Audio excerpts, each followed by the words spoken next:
أي طفل صغير. الأدوات عنا اللي هو زيت خروع وزيت سمسم، هاي زيت خروع وزيت السمسم، وفي عنا مكوى زي ما احنا شايفين، هنعرف ليش، وفي عنا فوطة صغيرة.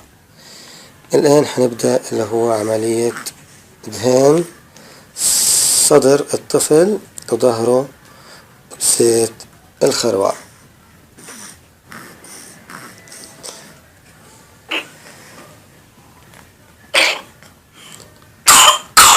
شوفين كيف الكحة عند الطفلة. ناخد كمية من زيت الخروع في الإيد وندهن صدر الطفل من الداخل من عند الرقبة زي ما احنا شايفين كيف الأمور بتتم.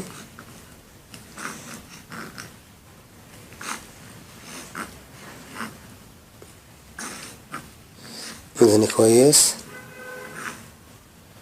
عشان زيت الخروع يدخل بجسمه.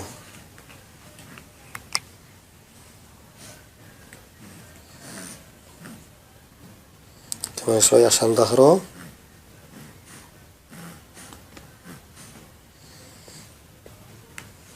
يلا نشوف كيف تلف على ظهر الطفل، كل جسمه بنلفه، نفرك له كل جسمه بزيت الخروع من قدام ومن ورا زي ما احنا شايفين.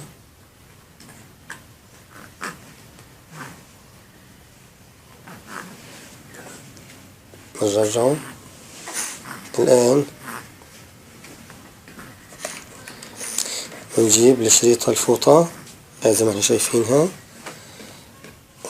وندفيها بالمكوى. ندفي الشريطة، هاي الشريطة، نجيب المكوى وندفيها بشكل جيد، خليها تدفى يعني تصير حرارتها 40 درجة يقدر يتحملها الطفل. وبعدين بناخد الشريطة وبنحطها الرجل على صدر الطفل. ناخد الشريطة ونحطها على صدر الطفل من جوا من الداخل عشان تضلها محافظة على الحرارة داخل جسم الطفل. تماما بنغطيه كويس، بنلبسها كويس، ونثبت الفوطة اللي احنا كوناها عشان تضل دافية. الخطوة الثانية بعد هيك اللي هو ايش؟ زيت السمسم.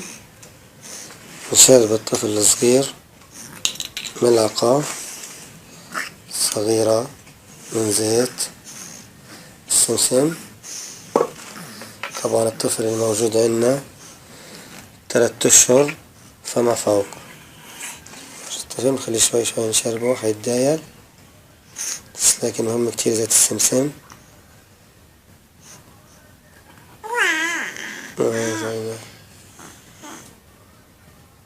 شوي شوية لما نشرب زيت السمسم.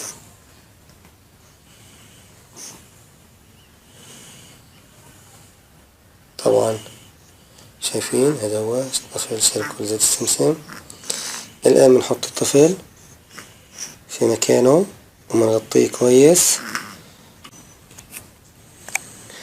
زي ما احنا شايفين. هي الأم رضعت الطفل، هي هادي، أصبح الآن الطفل هادي جدا ونايم في سلام وأمان. بنغطيه كويس، نتأكد إنه اتغطى كويس، نجيب اللحام ونغطيه كويس فيه، هاي في السرير تبعه.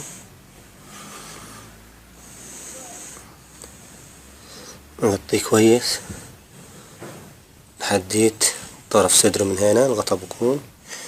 وإن شاء الله بإذن الله صبحيات حيقوم الطفل هذا ربنا شفيه. الحمد لله الصبحيات لقيت طلع ما شاء الله البنت هي مبسوطة والحمد لله تمام الأمور معاها، الحمد لله ربنا شفاها. بس بنضلنا حاطين الشريطة اللي حطينا لكم، ورجيناكم إياها الشريطة امبارح. هذه هي الشريطة اللي ورجيناكم إياها، ضايلة محطوطة على صدرها فبنخليها أطول فترة ممكنة.